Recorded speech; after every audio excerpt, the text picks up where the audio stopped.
राधा माधव कुंज बिहारी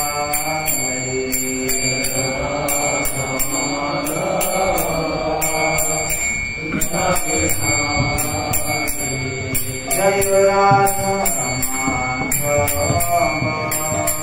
कुंज बिहारी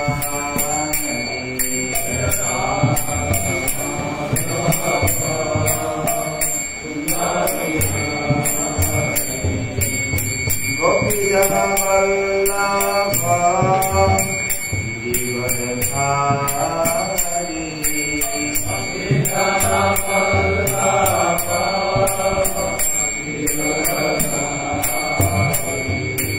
गोपीजन वल्लभ गिरिवरधारी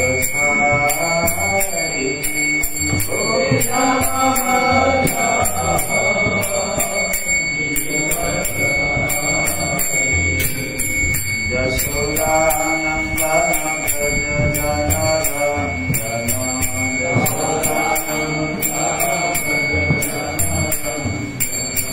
यशोदानंदन व्रज जनरंजन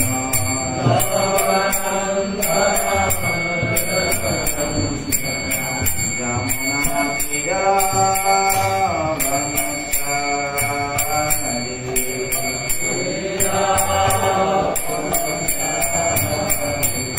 जय राधा माधव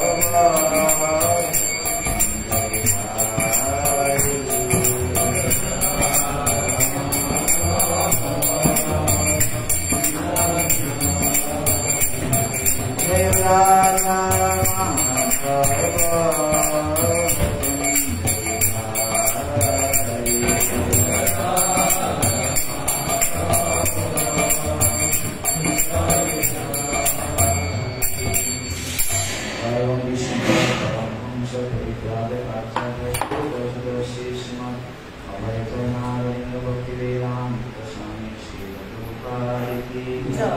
अनंत गोपी वैष्णव वृंद की जय।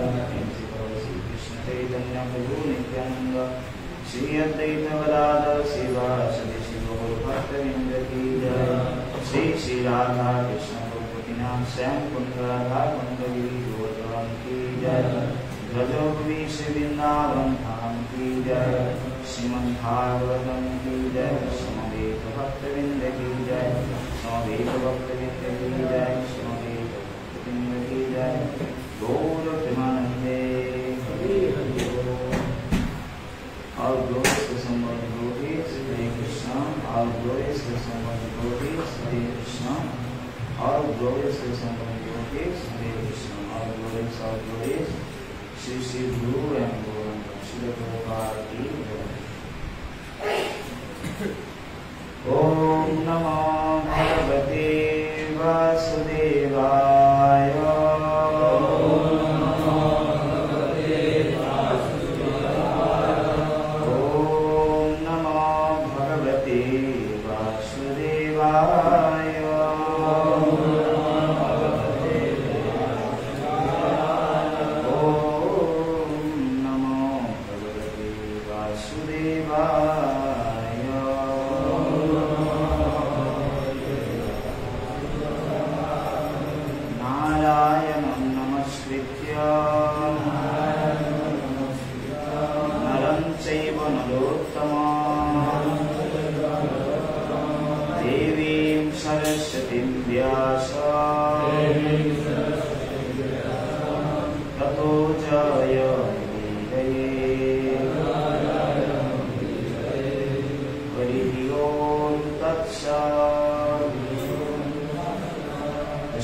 ভাগবতম অধিবেশনে সবাইকে স্বাগত জানাচ্ছি।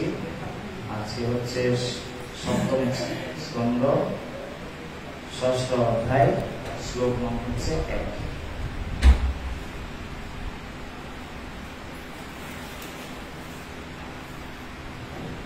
তো বিখ্যাত একটা শ্লোক।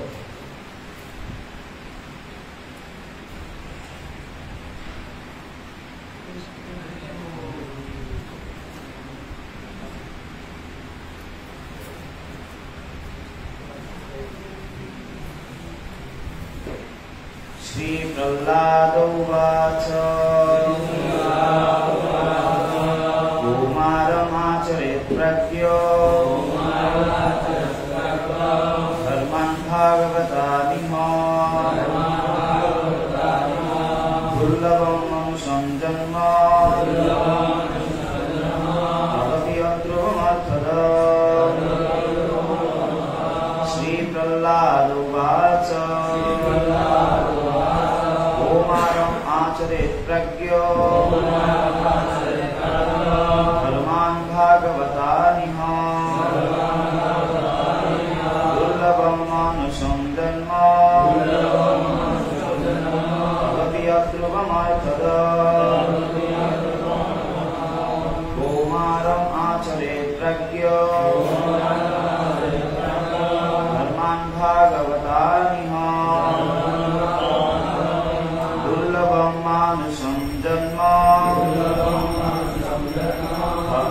तदपि अध्रुवमर्थदम्।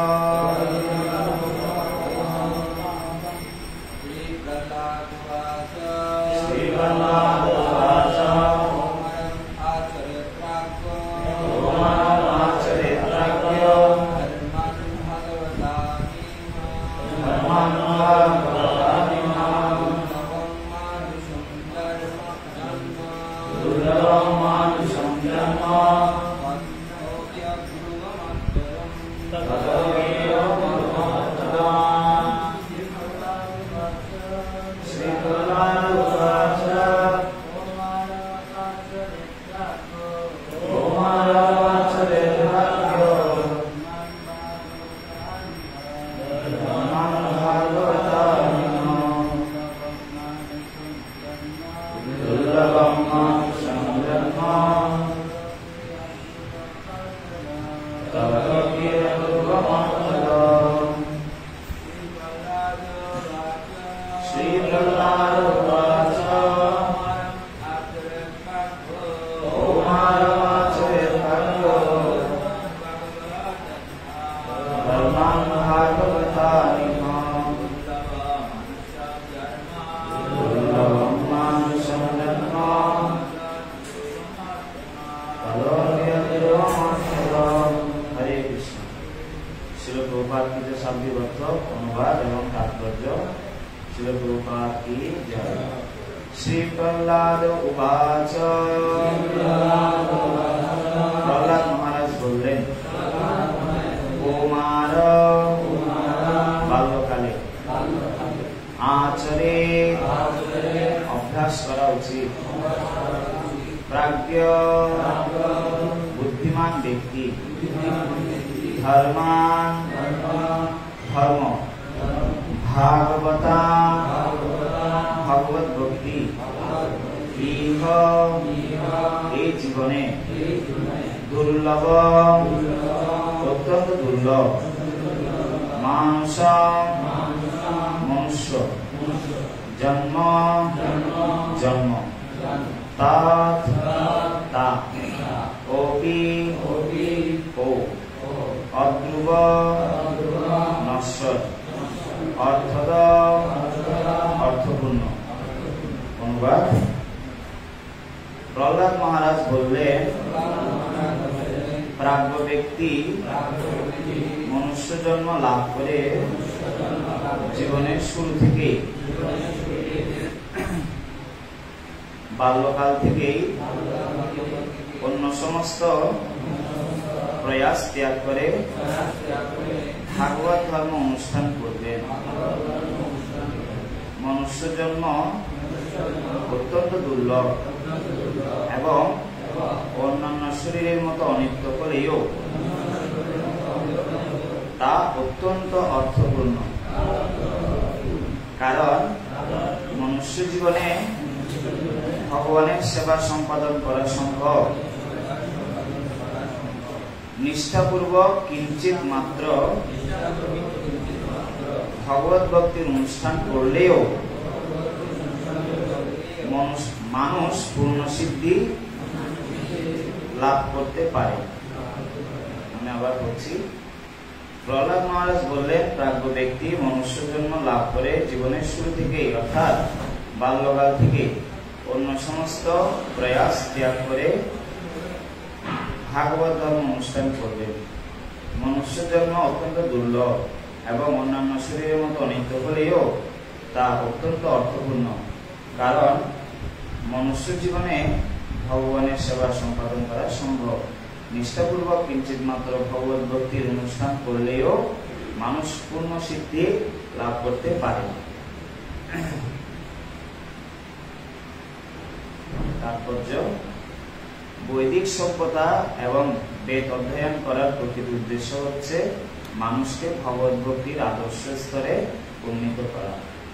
তাই বৈদিক প্রথায় জীবনের শুরু থেকেই ব্রহ্মচর্যের শিক্ষা দেওয়া হয়, যাতে শৈশব থেকে অর্থাৎ 5 বছর বয়স থেকে মানুষ এমনভাবে আচরণ করতে শিখে যার ফলে সে পূর্ণরূপে ভগবানের সেবায় যুক্ত হতে পারে। ভগবদ গীতায় 2য় অধ্যায় 40 শ্লোকে বলা হয়েছে, স্বল্পমপ্যস্য ধর্মস্য রায়তে মহতো ভয়াৎ। ভগবত ভক্তির পথে স্বল্প উন্নতি সাধন করতে পারলেও মহাভয় থেকে রক্ষা পাওয়া যায়। আধুনিক সভ্যতা বৈদিক নির্দেশ অনুসরণ করছে না বলে তা মানুষকে এতই নিষ্ঠুরভাবে অবক্ষয়ের দিকে ঠেলে দিচ্ছে যে শিশুদের ব্রহ্মচারী হওয়ার শিক্ষা দেওয়ার পরিবর্তে জনসংখ্যা বৃদ্ধি রোধ করার অজুহাতে মাকে তার গর্ভের সন্তানকে হত্যা করার শিক্ষা দিচ্ছে। আর ভাগ্যক্রমে কোনো সন্তান যদি রক্ষা পেয়ে যায় তাহলে তাকে কেবল ইন্দ্রিয় তৃপ্তি সাধনের শিক্ষা দেওয়া হচ্ছে। তার ফলে ক্রমশ সারা পৃথিবী জুড়ে মানব সমাজ জীবনের প্রকৃত সাফল্যের প্রতি উদাসীন হয়ে যাচ্ছে। প্রকৃতপক্ষে মানুষেরা তাদের দুর্লভ মনুষ্য জন্মের অপব্যবহার করে কুকুর বিড়ালের মতো জীবন যাপন করছে। তার ফলে তারা 84 লক্ষ বিভিন্ন যোনির নিম্নতম যোনিতে পুনরায় দেহান্তরিত হওয়ার জন্য প্রস্তুত হচ্ছে।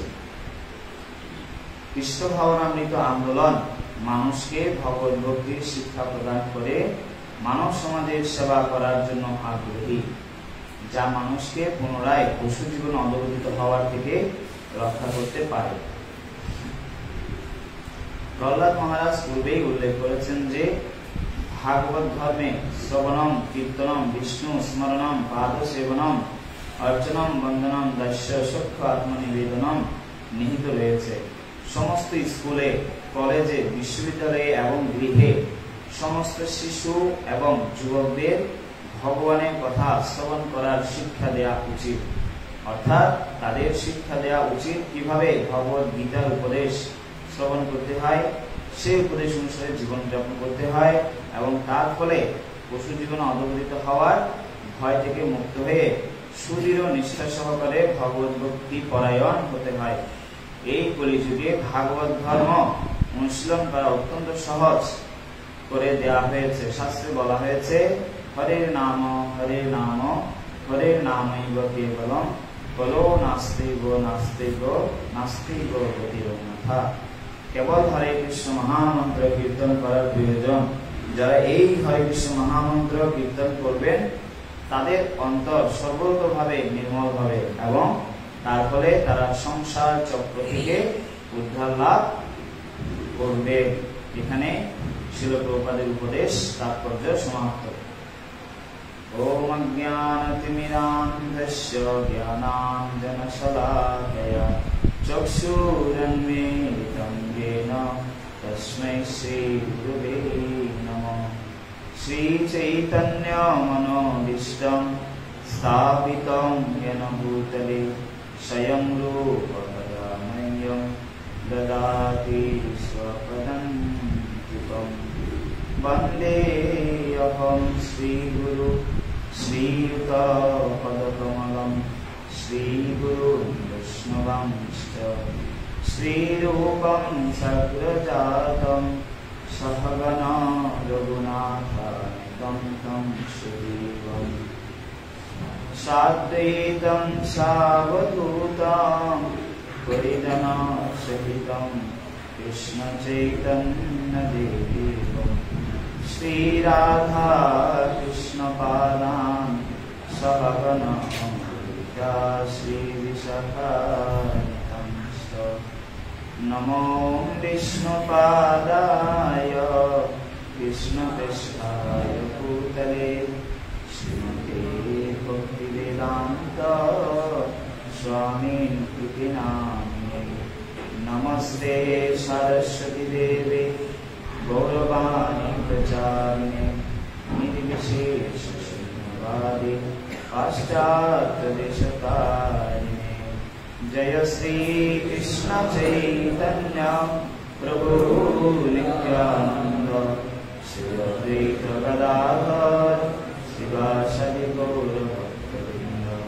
हरे कृष्ण कृष्ण कृष्ण हरे हरे, हरे राम राम राम हरे हरे। मंत्र गुरु और जो शिक्षा गुरुगण তাহার চরণ আগে পড়িয়া বলবেন। সর্বপ্রথমে পূর্বতন সমস্ত আচার্যদের শ্রী শিল স্বামী, শিল বিল্লাহ আচার্য, শিল বিষ্ণু চক্রবর্তী ঠাকুর, শিল দেব গোস্বামী প্রমুখ আচার্যদের শ্রী চরণ কমল বন্দনা করছি এবং ইস্কন প্রতিষ্ঠাতা আচার্য শিল প্রভুপাদের শ্রী চরণ কমল বন্দনা করছি এবং আমার পরমারাধ্য গুরুদেবের শ্রী চরণ কমল বন্দনা করছি এবং উপস্থিত সমস্ত ভক্তদের শ্রী চরণ কমল বন্দনা করছি। বাঞ্ছা विवाह सिंधु दानाम पावन्यो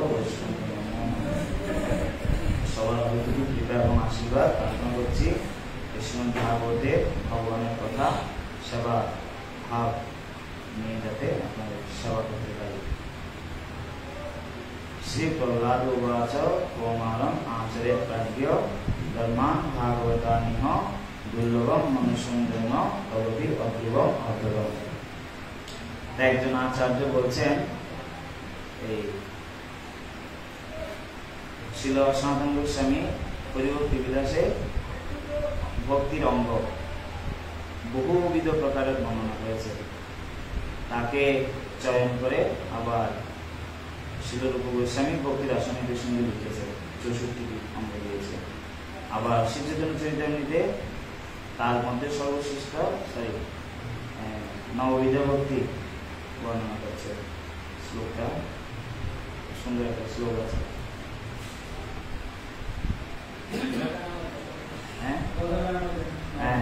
ভজনের মধ্যে শ্রেষ্ঠ নববিধ ভক্তি, কৃষ্ণ প্রেম কৃষ্ণদ্বীপে ধরে মহাশক্তি। নববিধ ভক্তিকে আরো শ্রেষ্ঠ করা হয়েছে। আর এর থেকে শ্রী লক্ষ্মীনাথ ঠাকুর বলছে এমন হরিনাম করসার ভবসাগর হবে বালিচর হাটিয়া হইবি পার। হরিনামকে একদম কি চয়ন করে করে করে একদম কত শ্রেষ্ঠ সেটা নিরূপিত হলো। এবং তার মধ্যে শ্রেষ্ঠ মানে এই শ্লোকটা পরে বলছে তার মধ্যে সর্বশ্রেষ্ঠ নাম সংকীর্তন নিরপরাধে নাম লইলে পায় প্রেমধন। এটা হচ্ছে একটা ধারাবাহিকতা। আর একটা ধারাবাহিকতা বর্ণনা করছে শিল স্বামী বর্ণনা করছে যে যেমন সমস্ত বৈদিক শাস্ত্রের মধ্যে সার হচ্ছে এই ভাগবত পুরাণ, আর সমস্ত ভাগবত পুরাণের মধ্যে হচ্ছে এই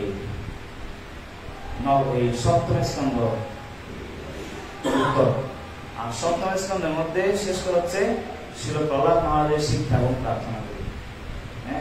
এভাবে করে ধারাবাহিক ভাবে এই প্রহ্লাদ মহারাজের যে শিক্ষা আছে আমরা 6ষ্ঠ অধ্যায়ে প্রবেশ করলাম। এই অধ্যায়ের নাম কি? দৈত্য বালকদের প্রতি প্রহ্লাদের উপদেশ। তা উনি দ্বাদশ মহাজনের একজন।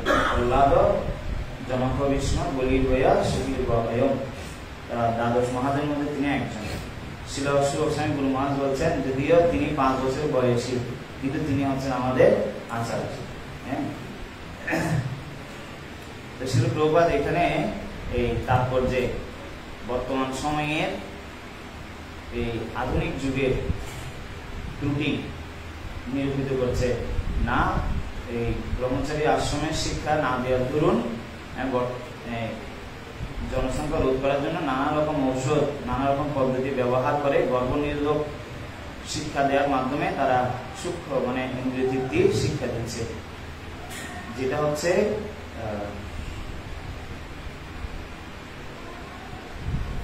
সামাজিকভাবে তারপর পারমার্থিক ভাবে দুদিক দিয়ে ক্ষতি।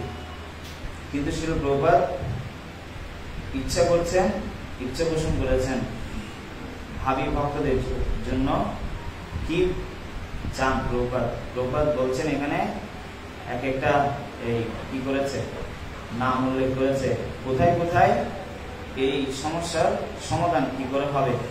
হ্যাঁ, প্রথম হচ্ছে স্কুল, কলেজ, বিশ্ববিদ্যালয়, গৃহে সমস্ত শিশু এবং যুবকদের কি করতে হবে না, দুটো জিনিস করতে হবে।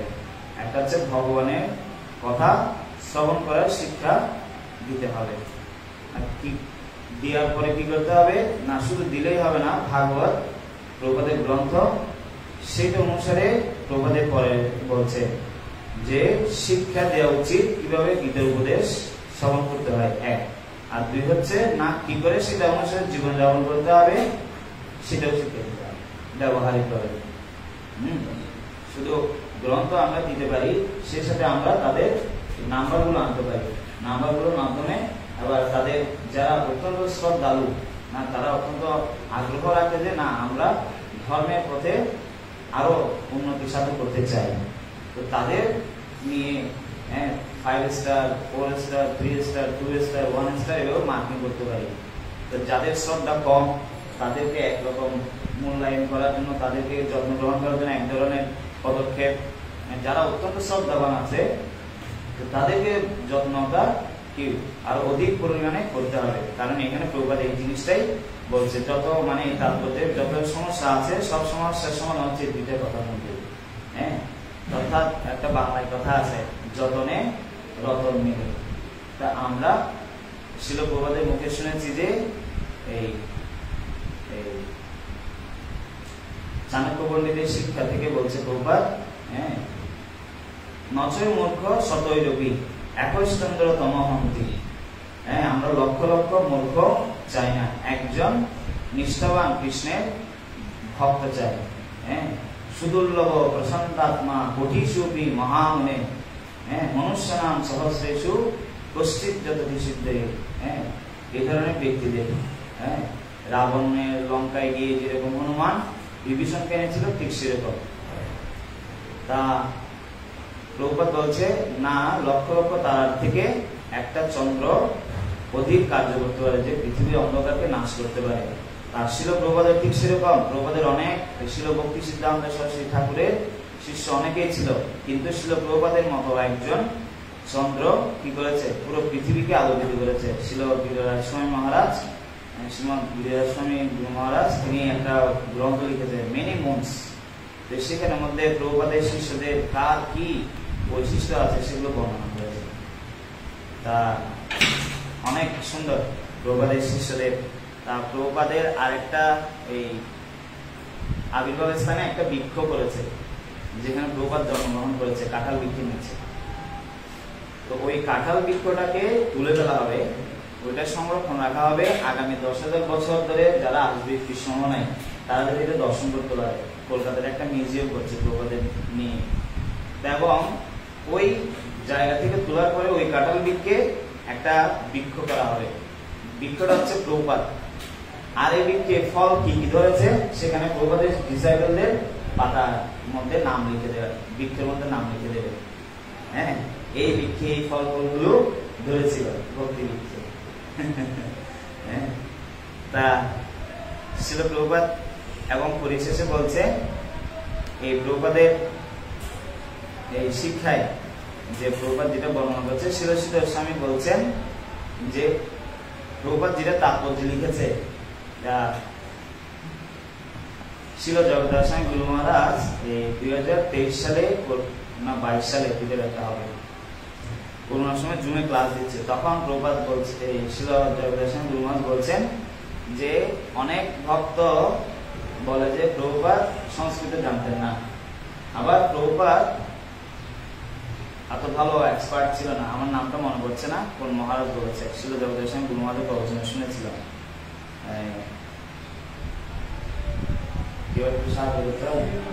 হ্যাঁ, হিরণ্যগর গোস্বামী। তো তিনি প্রভুপাদের শিক্ষা প্রাপ্ত হয়ে এই মায়াপুরে আসছে, মায়াপুরে এসে আবার অন্যান্য মঠে গিয়ে সংস্কৃত শিখে প্রভুপাদের সম্বন্ধে তিনি মন্তব্য করছেন, প্রভুপাদ অত সংস্কৃত জানতেন না। তো শিল জগদাস স্বামী গুরু মহারাজ বলছেন এখনো পর্যন্ত শিল প্রভুপাদ থেকে এই তাৎপর্য লিখেছে, সেই বইগুলো এখনো আছে মায়াপুরে। হ্যাঁ, আমি দেখেছি, গুরু মহারাজ বলছে, আমি দেখেছি প্রভুপাদ মশারির ভিতরে ঢুকে মশারিতে না কামড়ায়, হ্যাঁ, অষ্টভাষ্য আপনারা স্মরণামৃতে দ্বিতীয় ভাগের মধ্যে আছে এটা বর্ণনা, তোমার কৃষ্ণ মহারাজ বলছে অষ্টভাষ্য, যেটা প্রভুপাদ একটা ভাষ্যের মধ্যে 8টা ভাষ্য সমানিত একটা বই আছে, সেখান থেকে প্রভুপাদ টিকা করেছে। হ্যাঁ, সেই বই এখনো আছে প্রভুপাদের রুমে, আপনারা গেলে হয়তো দেখে থাকবেন। হ্যাঁ, এই প্রভুপাদ যে তাৎপর্য বর্ণনা করলেন, আমি যখন পড়ছি তখন দেখছি যে প্রভুপাদ তাৎপর্য যা লিখেছে এই আচার্যদের কথাই, হ্যাঁ, এত সুন্দরভাবে বর্ণনা করেছে। যে শিলশিল স্বামী ভাবার্থ দীপিকাতে বর্ণনা করছে না কৌমার ইত্যাদি না ইহেহ মনুষ্য জন্মনি ধর্ম আচরে। তো প্রভুপাদ এখানে তাৎপর্য কি বলছে না, এই তাৎপর্যে প্রথম প্যারাতে প্রভুপাদ এই কথাটা বলছে না শৈশব থেকে 5 বছর বয়স থেকে এমন ভাবে আচরণ করতে শিখতে হবে যাতে ভগবানের সেবা সে করতে পারে। এটি শিল স্বামী এটা বর্ণনা করছে। এবং এখানে বলছে যেটা প্রভুপাদ একটা গীতার শ্লোক উদ্ধৃতি দিলেন, এটা শিল স্বামী বর্ণনা করছেন যত অর্থ দমেত। হ্যাঁ, যে প্রভুপাদ এখানে বলছেন স্বল্পমুখীস্য ধর্মেশ্বর, অর্থ এটা অত অল্প করলেও কিঞ্চিত, মানে প্রভুপাদ এখানে অনুবাদে লিখেছে দেখেন কিঞ্চিত পূর্বক, হ্যাঁ সরি নিষ্ঠাপূর্বক কিঞ্চিত মাত্র। হ্যাঁ, তো ভাগবতে 2য় স্কন্ধে একটা তাৎপর্য প্রভুপাদ লিখেছে অশ্রদ্ধা পূর্বক পাহাড় সম ভগবত ভক্তি করার থেকে কিঞ্চিত পূর্বক ভগবত ভক্তি অধিক মহিমান্বিত, 2য় স্কন্ধে বর্ণনা করেছে। এখন আমি অনেক সেবা করছি, অনেক প্রচার করছি, কিন্তু আমার গুরু আচার্য শাস্ত্র নাম বিগ্রহ এইটার প্রতি আমার যতটুকু বিশ্বাস নিষ্ঠা আছে অতটুকু এটা অন্য দিয়ে স্থানান্তরিত হবে, জ্ঞান কোনো প্রকাশিত হবে না, জ্ঞান দিয়ে কি হবে না, এটা প্রচার হবে না। মানে হ্যাঁ জ্ঞান দেবে, জ্ঞান যাবে গিয়ে বাতাসে বাতাসে চলে যাবে, কোনো হৃদয়ে কি হবে না, স্থানান্তরিত হবে না। তো সেই সম্বন্ধে প্রভুপাদের একজন শিষ্য শ্রীধর স্বামী ওনার নাম, হ্যাঁ, তো তিনি বর্ণনা করছেন আমাদের মতো পাশ্চাত্যবাসী শিষ্যদেরকে তিনি কি করে আকৃষ্ট করেছেন না, ওনার হৃদয়ে কৃষ্ণ যতটুকু আছে, উনি যে মন্ত্র বৈদিক শব্দ বলছে সেই বৈদিক শব্দ মুখ থেকে বের হচ্ছে, হৃদয় থেকে, হ্যাঁ, হৃদয় থেকে বের হচ্ছে এবং কর্ণ দিয়ে প্রবেশ করে সেটা হৃদয়ে আসছে। কর্ণরন্ধ্র পথ দিয়া হৃদি মাঝে প্রবেশ, এই কথা। হ্যাঁ, আর ভাগবতে এই কথা আছে প্রবিষ্ট কর্ণরন্ধ্রেণ শানম ভাবসরোরুহম ঘনতি স অমলম কৃষ্ণ সলীলস্য যথা শরৎ। তা প্রবিষ্ট কর্ণরন্ধ্রেণ, হ্যাঁ, ভগবান কোন দিয়ে ঢুকে, কান দিয়ে ঢুকে। তো কানটাকে অনেক মজবুত করতে হবে, এটা কোনো কি নেই, সীমাবদ্ধতা নেই। মানে আমরা যত বেশি প্রভুপাদের কথা গুরুবর্গের কথা শুনবো তত আরো বেশি ভক্তি রসে আরো নিমগ্ন হতে পারবো। যদি হালকা হালকা ভাবে শুনি তাহলে মনে হবে এগুলো খুব সরল সরল কথা, কিন্তু হ্যাঁ ওনারা অনেক উদ্দেশ্যে, কিন্তু আমরা যাতে বুঝতে পারি সেই সরল ভাবে বলছে, এমন না যে উনি জানে না বলে সরল ভাবে বলছে। হ্যাঁ, তাই সেটা আপনি গীতার 2য় অধ্যায়ে 25 নম্বর শ্লোকে তাৎপর্য শেষের লাইনটা দেখতে পাবেন। হ্যাঁ, এখানে তার প্রমাণ আছে।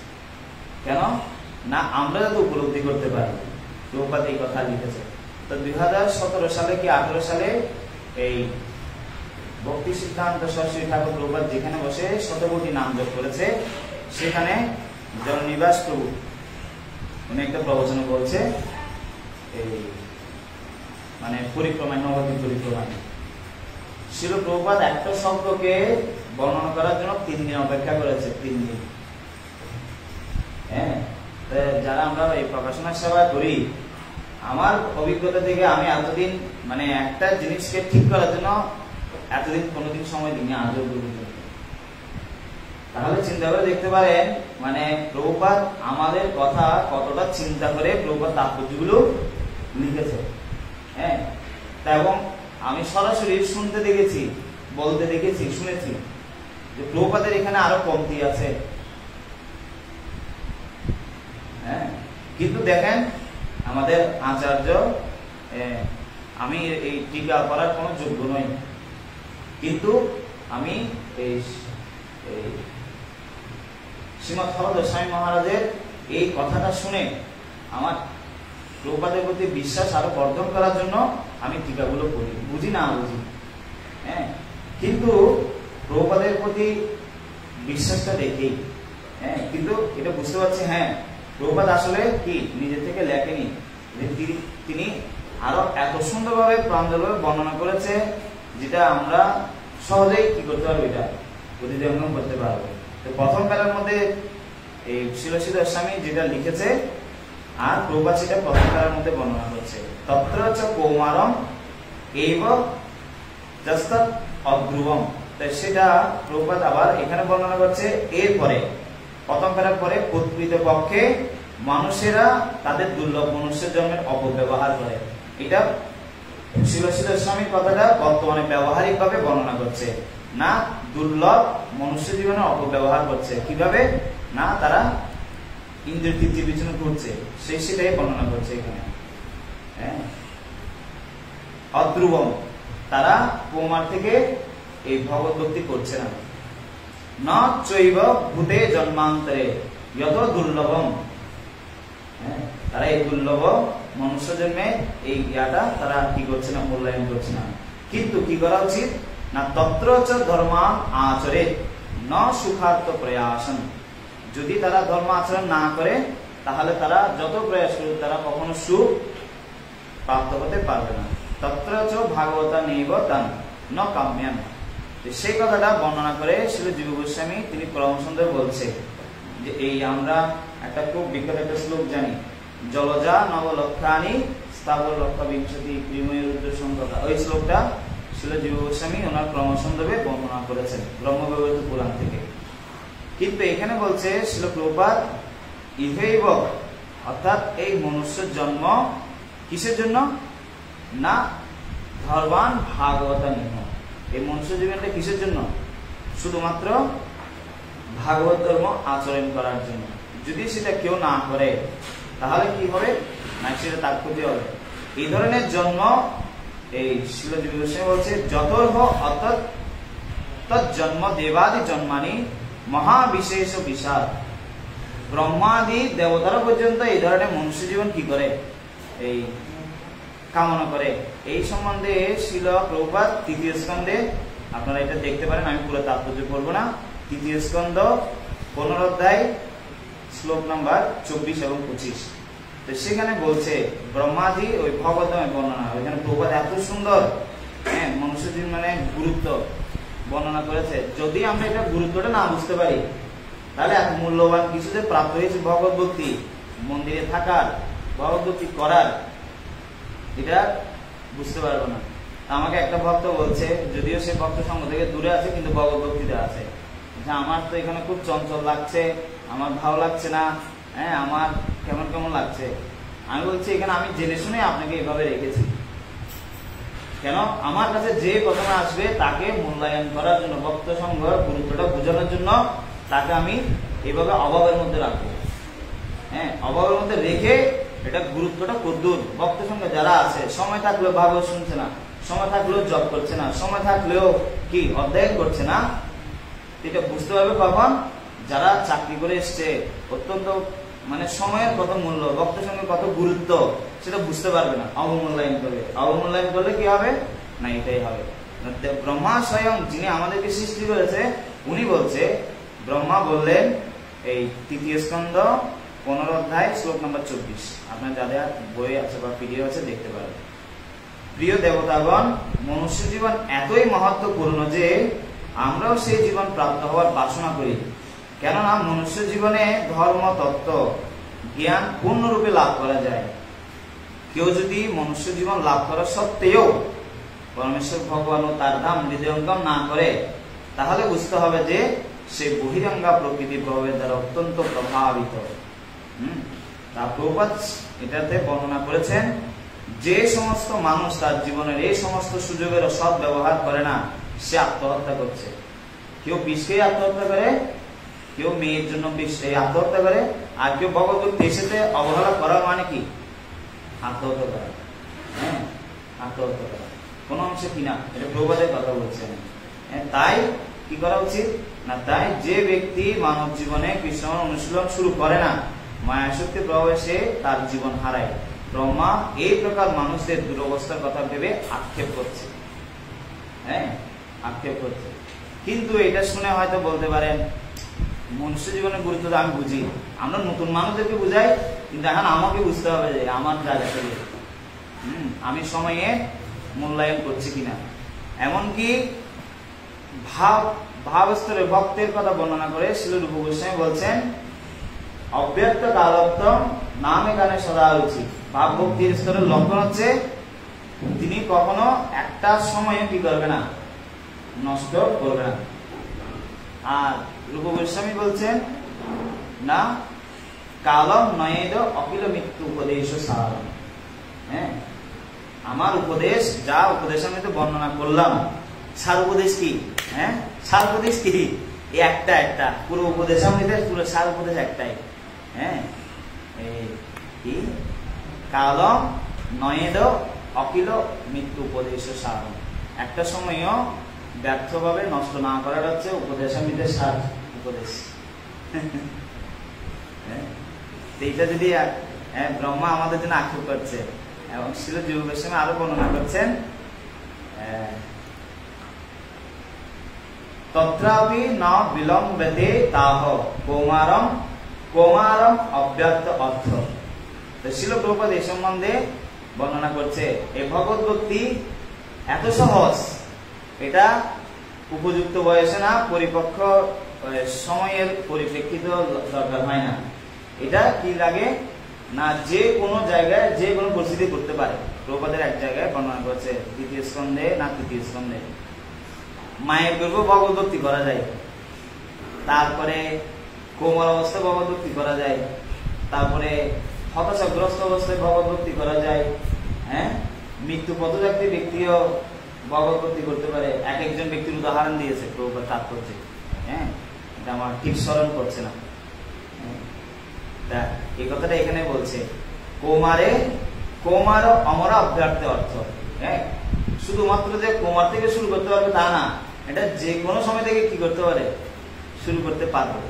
হ্যাঁ, যতস্তদপি জন্মান্তর ধ্রুবম পুনর্দুর্লভঞ্চ। হ্যাঁ, অর্থাৎ এই একই কথা আবার বিশ্বনাথ চক্রবর্তী ঠাকুর ওনার তাৎপর্য এত সুন্দর বর্ণনা করেছেন। হ্যাঁ, আমি এটা বলছি, এই শ্লোকটা প্রভুপাদ যেভাবে বর্ণনা করেছেন, এইখান থেকে বেশিরভাগ বর্ণনা করেছেন। যে বর্ণনা করছেন,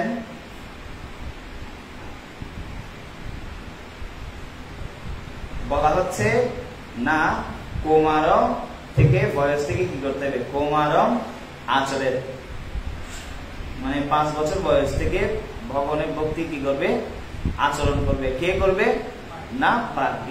হ্যাঁ, প্রাজ্ঞ মানে বুদ্ধিমান। তো বুদ্ধিমান সম্বন্ধে প্রভুপাদ বৃন্দাবন ভজনে কি বলছে, কৃষ্ণ যে ভজে সে বড় চুরি। তো কৃষ্ণ ভক্তিতে সে আসতে হবে যার অনেক কি আছে, এই বুদ্ধি আছে, অনেক তীক্ষ্ণতা আছে। হ্যাঁ, সাধুর কথা বুঝতে পারে, শাস্ত্র পড়ে বুঝতে পারে। এরপরে বলা হচ্ছে ধর্মান।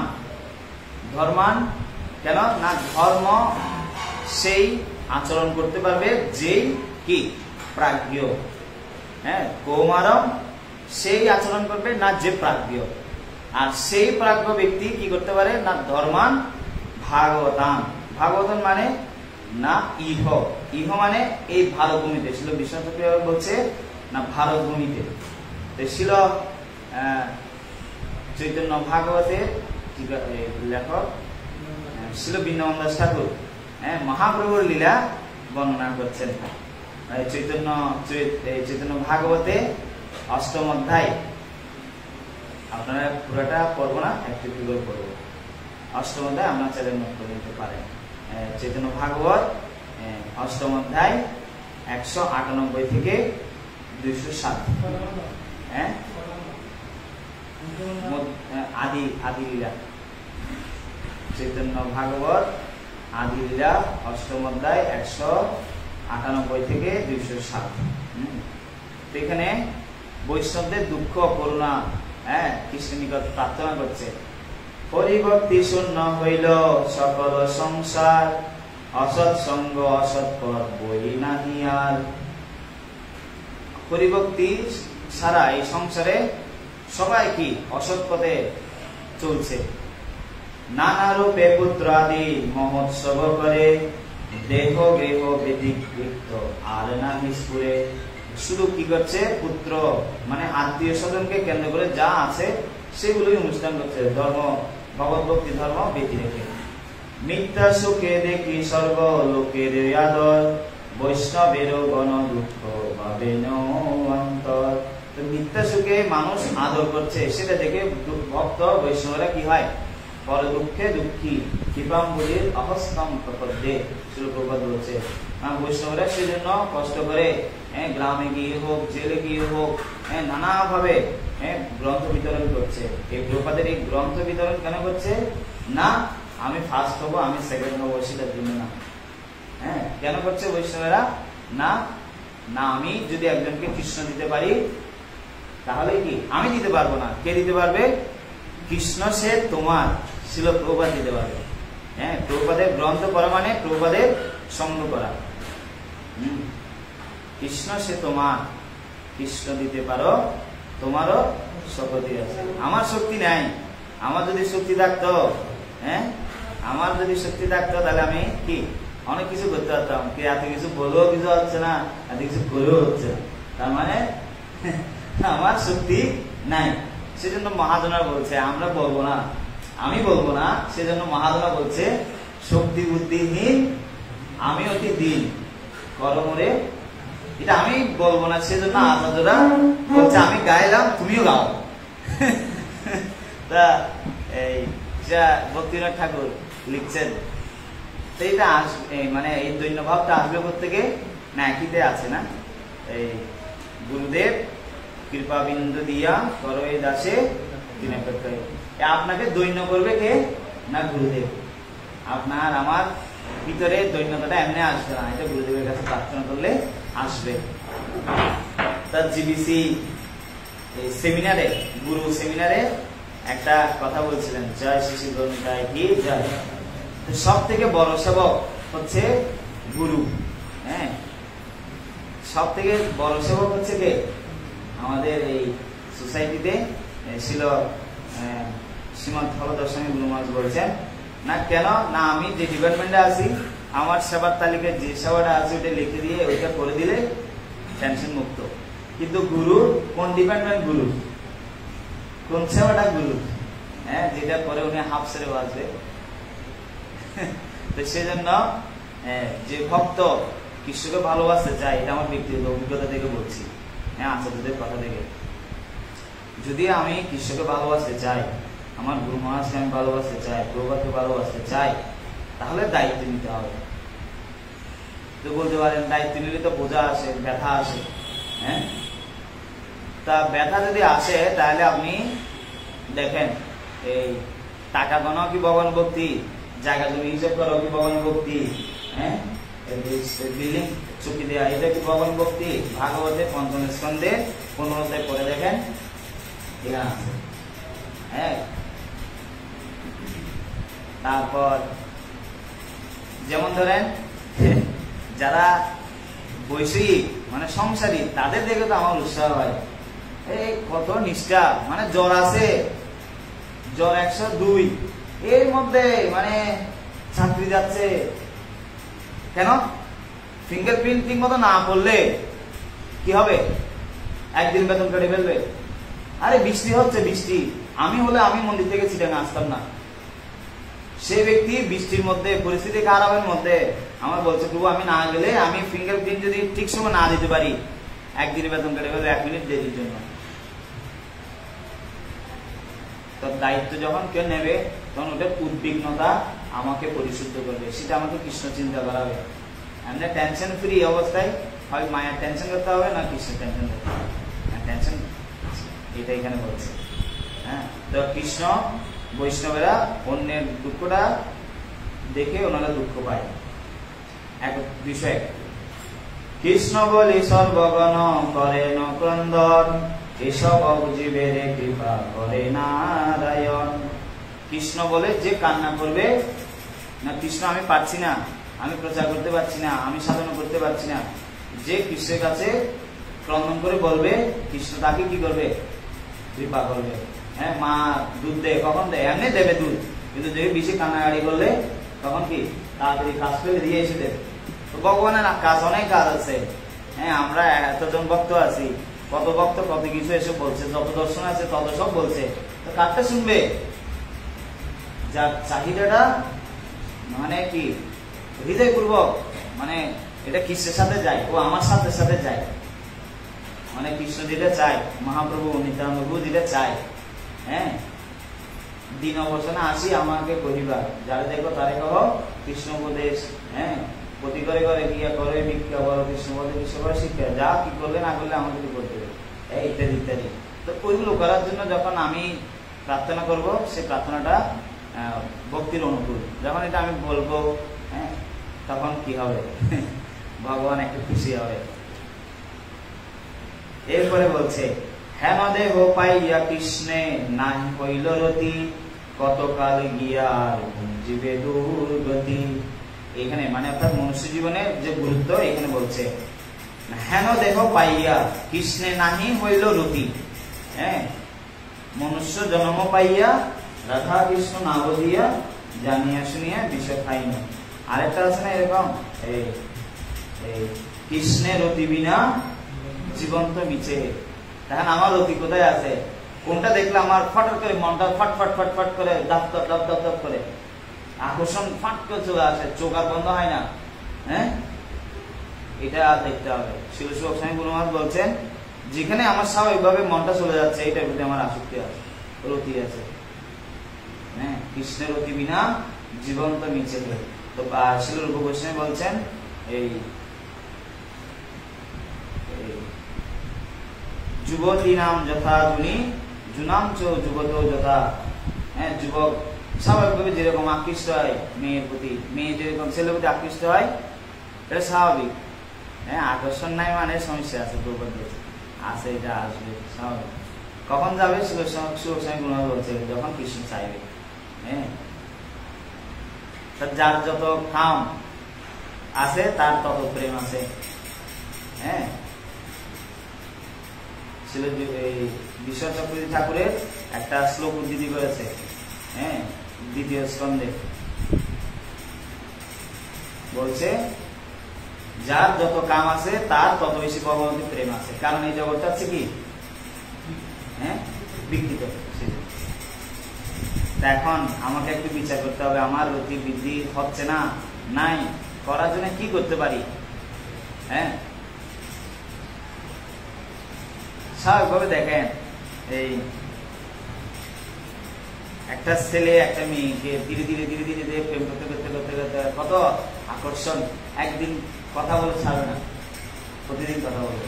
তা এখন আমার ভগবত ভক্তির প্রথম দিনগুলো কত মধুর ছিল, এখন এটা মধুর থেকে মধুরতম, মধুরতম হওয়ার কথা, মধুরতম না হয়ে এটা উল্টা হচ্ছে, অমধুরতম হয়ে যাচ্ছে। কেন? সেটা আমাকে একটু দেখতে হবে। সেই কথা এরপরে বলছে, এই যে নর শরীর লাগি দেবে কাম্য করে, তাহা ব্যর্থ যায় মিথ্যা সুখের বিহার। অর্থাৎ যে মানুষ শরীরের জন্য দেবতা ভগবানের কাছে কিছু কামনা করে, তা ব্যর্থ হয়। কেন? তা মিথ্যা সুখের জন্য এগুলো করছে। এখন সমাধান কি না? সমাধান হচ্ছে, প্রভু তোমার সে জীব, প্রভু তুমি সে রক্ষিতা, কি বলিবা আমরা তুমি সেই সর্বপিতা। এই মতো ভক্তগণ সবার কুশল, চিন্তন গায়ে কৃষ্ণ চন্দ্রের মঙ্গল। ভগবান পর্যন্ত মানুষের মঙ্গল কথা চিন্তা করে এই কথাগুলো বলছেন। এখন আমরা একটা ভজন গিয়ে শেষ করব। যদি কারো কোনো প্রশ্ন থাকে আগে প্রশ্ন নিব। চৈতন্য চৈতন্যিত চৈতন্য ভাগবত আদি লীলা 198 থেকে 207। কারো যদি কোনো প্রশ্ন থাকে, হ্যাঁ অষ্টম অধ্যায়, আর যদি কোনো প্রশ্ন থাকে বলতে পারেন। আর যদি না থাকে তাহলে আরেকটু করে আলোচনা।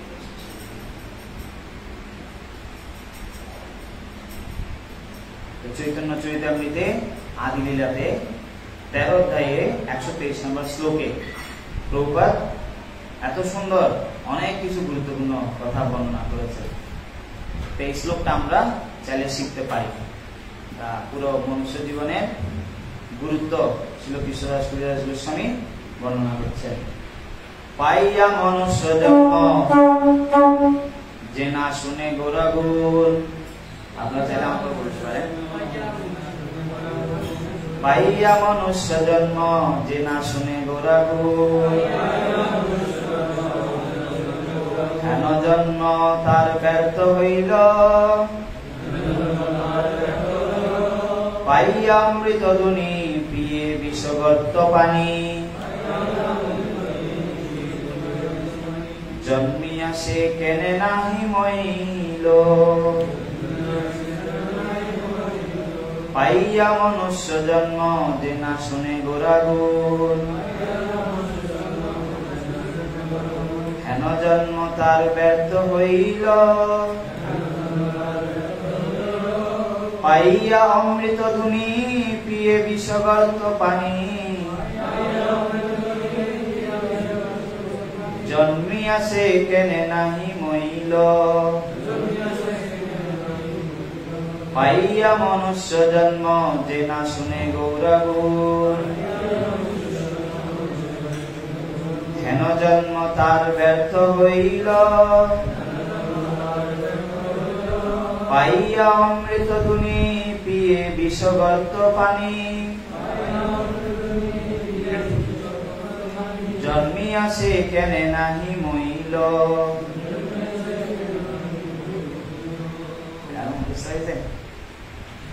তো এটা অনেক বড়। তা আপনার এই শ্লোকের তাৎপর্যে প্রভুপাদ এত সুন্দর অনেকগুলো কথা বলেছে। তা অনুবাদটা পরেই, আমার নিজ ধন শ্রী চৈতন্য মহাপ্রভু, নিত্যানন্দ প্রভু, আচার্য অদ্বৈত চন্দ্র, স্বরূপ দামোদর রূপ গোস্বামী এবং রঘুনাথ দাস গোস্বামী শ্রী পাদপদ্ম আমার মস্তকে ধারণ করে আমি কৃষ্ণদাস কবিরাজ গোস্বামী শ্রী চৈতন্য মহাপ্রভুর জন্মলীলা বর্ণনা করলাম।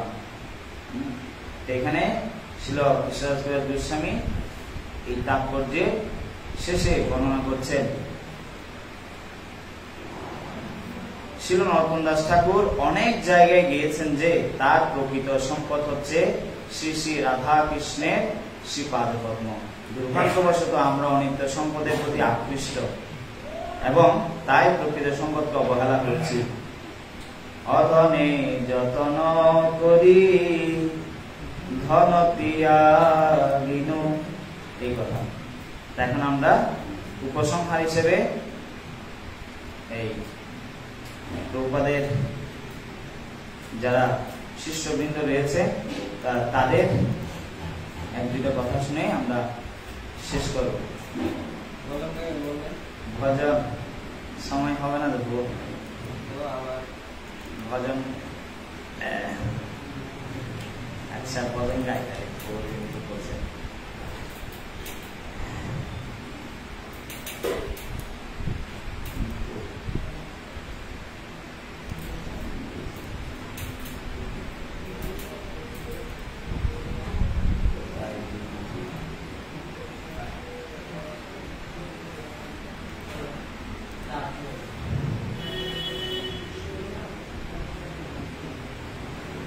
ভজন গাইলে বহু সময় লেগে পিছিয়ে যাবে।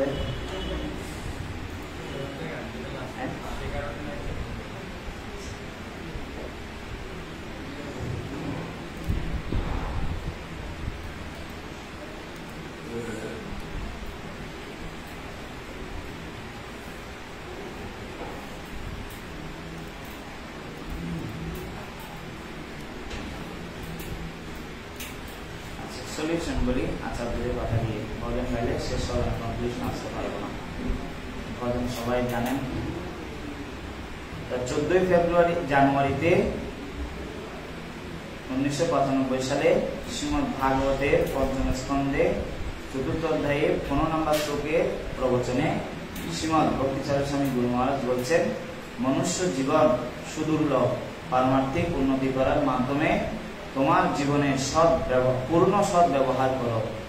কেবলমাত্র কোন সৎ গুরুর আশ্রয় গ্রহণ করে তার তত্ত্বাবধানে সেবা করার মাধ্যমেই পারমার্থিক প্রগতি সম্ভব। তো দুইটা জিনিস, একটা হচ্ছে মনুষ্য জীবনে যদি আমি সৎ ব্যবহার করতে চাই, মানে আমরা যারা কৃষ্ণ অলরেডি চলে এসেছি তাদের জন্য দুইটা উপদেশ, একটা হচ্ছে সদ্গুরুর আশ্রয়, আর একটা হচ্ছে কি তত্ত্বাবধানে পারমার্থিক কি সেবা করা, দুইটা। আরেকটা জিনিস হচ্ছে মনুষ্য জীবনের সময়টা যদি চলে যায়, এটাকে 3টা ভাগে ভাগ করা হচ্ছে। ছাত্র জীবনে সময় আছে, বন্ধু আছে, টাকা নেই। আর 2 নম্বর হচ্ছে কর্মজীবন, বন্ধু আছে, টাকা আছে, কিন্তু সময় নেই। আর বৃদ্ধ বয়সে টাকা আছে, সময় আছে, কিন্তু কোনো বন্ধু নেই, তাই না? এখন যে সময়টা পাচ্ছি, যে সুযোগটা পাচ্ছি, সেটা সব উপযোগ করতে হবে। এখন এই অবস্থা খারাপ, বুঝতে পারে না জীবনটা, হ্যাঁ, কুসুম মুসুর কত কিছু করে, মনে করে, দেহ করে, কত কিছু করে, ইন্দ্রিয় করে। যখন বয়স হবে তখন কি যে হবে, সে সম্বন্ধে আনন্দ বৃন্দাবন প্রভু বলছেন, এখন হয়তো আমার বয়সাধ্য আছে, হ্যাঁ, গায়ের দম আছে, গলার সুর সুন্দর আছে বলে অনেক কিছু এখন কারিশমা দেখায়, হ্যাঁ, কর্তৃপক্ষকে সন্তুষ্ট করছি, রিপোর্ট দেখাচ্ছি, এই করছি, কিন্তু আমার একটা সময় আসবে আর কিছু কারিশমা কাজ চলবে না। তখন আপনার প্রতি কৃষ্ণের নামের প্রতি, বিদ্রোহের প্রতি কারিশমা আছে কিনা নাই মানুষ বুঝে যাবে তখন, হ্যাঁ। সেই জন্য সেই জায়গায় রুচি উৎপাদন করার জন্য শেষ কথা বলেই শেষ করছি যে কৃষ্ণ মাধুর্য গ্রন্থে ছিল দেবদাস স্বামী গুরু মহারাজ বলছেন, এই মানব দেহ অতি ক্ষণভঙ্গুর এবং যে কোনো মুহূর্তে তার বিনাশ ঘটে যেতে পারে। তা সত্ত্বেও কেমন করে যেন আমরা শ্রীকৃষ্ণের সেবার মাধ্যমে শ্রীকৃষ্ণের পরম ধামে ফিরে যাওয়াই জীবনের আসল উদ্দেশ্য, এই বাস্তব সত্যটুকু ভুলে যায় আমরা অনেক ব্রহ্মচারীদেরকে দেখেছি, ওনারা তৎক্ষণাৎ চলে গেলেন, হ্যাঁ।